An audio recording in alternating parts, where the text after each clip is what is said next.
আমালা মস্করা করো না হ্যাঁ মস্করা করস না হ্যাঁ মস্করা না মোর ভুলে ভাই তগ কইছি যে অগ আইনা কোনো মতে 12টা পর্যন্ত একটা সাইজ দিবি বাট একটা কাউন্টার দিবি তা না করে কি পাবলিকের লেগে এরকম করলে হইব বেটা পাবলিক যদি জানতে পারে আমাকে ক্ষমতা থাকবো বেটা লিডার আমার মাফ করবো হ্যাঁ সামনে ইলেকশন আমি ইলেকশন কেমনে করুন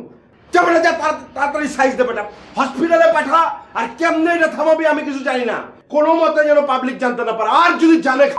তখন 3 তারিখে কিন্তু আমি সাইজ দেবো দেখতেছি ভাই